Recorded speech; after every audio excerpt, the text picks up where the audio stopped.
Д-моноза как профилактика инфекций мочевыводящих путей. Одна группа пила бисептол, вторая группа пила монозу. 1 грамм 3 раза в день в течение 2 недель. Потом 1 грамм в течение 2 раза в день в течение 22 недель. В группе антибиотиков среднее время рецидива было 52 дня. В группе монозы 200 дней. Вообще там очень много исследований, что как раз моноза лечит от кишечной палочки. Вообще моноза – это сахар, и она не дает прилипаться бактериям к клеткам мочевыводящей системы. И также можете посмотреть, вот такой вариант есть на iHerb. Сразу побольше банка, есть поменьше, но я советую брать большую, потому что если инфекция, там надо пить 1-2 чайных ложки в день, такие с горкой. Или даже 3, у кого смотря какая инфекция. И вообще монозу, конечно, советую, если, например, у детей такая проблема. Сахар, он не делает ничего плохого и очень хорошо помогает, даже по себе знаю. С-витамин. С-витамин повышает уровень оксида азота в моче, а оксид азота, он токсичен для кишечной палочки и некоторых других бактерий. Здесь, например, исследование, что только когда нитрит в моче повышен, только тогда помогает. Но, в принципе, там много других исследований. Есть исследования, где беременным 100 мг витамина С каждый день предотвращало инфекцию.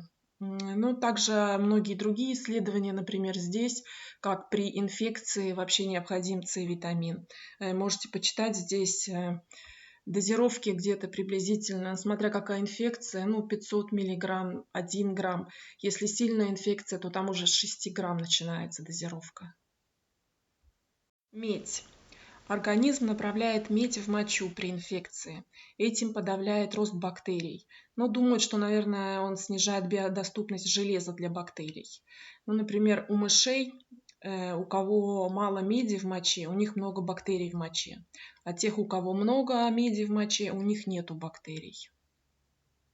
Биопленки. Биопленки – это как раз таки они защищают все бактерии от антибиотика. Это и есть, скажем, такая самая большая проблема, почему антибиотик не может убить вашу всю инфекцию, уничтожить, да? То есть и поэтому нужны всякие растворители биопленок. Вообще их очень много. Здесь, например, можно почитать, что зеленый чай разрушает биопленку кишечной палочки и золотистого стафилококка. Кетозан и берберин разрушают биопленку клесбиелы пневмонии. Вообще довольно-таки много, конечно, их. Вот, например, даже есть такой препарат, который часто, например, на iHerb отсутствует, он разрушает биопленки. И вообще довольно-таки неплохо помогает. Но вообще, конечно, вы можете выбрать любые, потому что там есть, вообще помогают и ферменты, да, ферменты разные. В принципе, и пищеварительные, и протеолические помогают. Помогает серопептаза, натокиназа, каприловая кислота, лактоферин. В принципе, можете, то есть даже здесь, например, вот исследование есть, что НАК, это ацетилцистин, да, то есть, например, в аптеке он АЦЦ называется. Так же, как его комбинация с монозой и морингой, также она помогала, чтобы не было инфекции, в комбинации с антибиотиком. И, в принципе, она и без антибиотика растворяет биопленки. Вот попробуйте. Например, если брать просто АЦЦ, он очень хорошо, когда, например, вы фосфомицин или ципрофлоксацин принимаете. Вот они очень хорошо в этой комбинации растворяют биопленки и делают, чтобы антибиотик был эффективнее, там чуть ли не на 1000 раз, по-моему. Так что если вы антибиотик уже принимаете, то только с разрушителями биопленок, тогда будет у вас успех. Цинк. Те, у кого дефицит цинка, у тех повторяющие инфекции мочевыводящих путей, а также худший прогноз по лечению и высшая опасность сепсиса. Цинк разрушает биопленки и усиливает действие антибиотиков. Например, следующее здесь было, что тем детям, кому добавляли цинк плюс антибиотик, у них было более быстрое выздоровление, но осторожно, те, у кого была боль в животе, у тех она усиливалась, поэтому лучше не надо цинк в таком случае. А так цинк улучшал затрудненное мочеиспускание и частоту мочеиспускания контролировал, то есть уменьшал. И берите пикалинат цинка, он лучше всего усваивается. Здесь вот травы, которые помогают в борьбе с кишечной палочкой. Это и андрографис, береза, толокнянка, куркума тоже разрушает биопленку кишечной палочки, ортосифон, розмарин, кукурузные рыльца, имбирь. Сами посмотрите, здесь много очень трав и что именно они делают. Также вот обзор, опять-таки, биопленок. Здесь вы можете посмотреть тоже, что именно помогает и какая вообще у них система.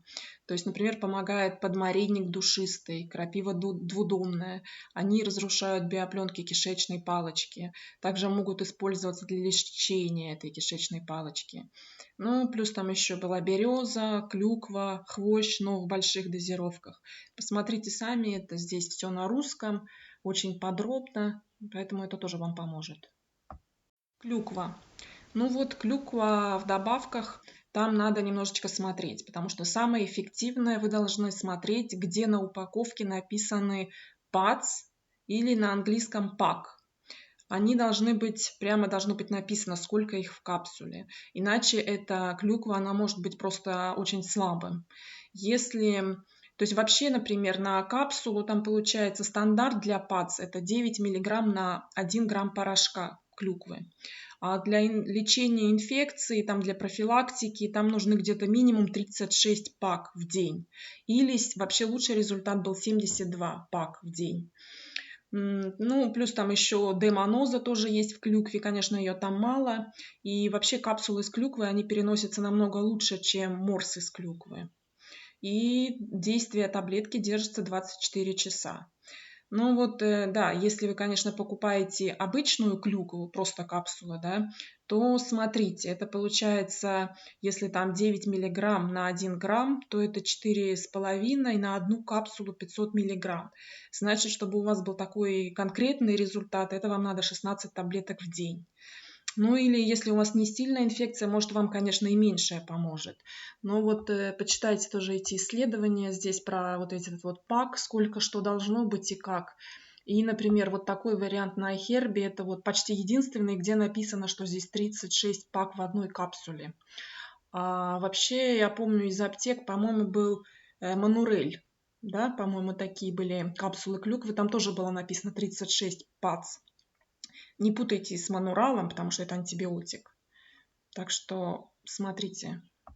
Лопуха.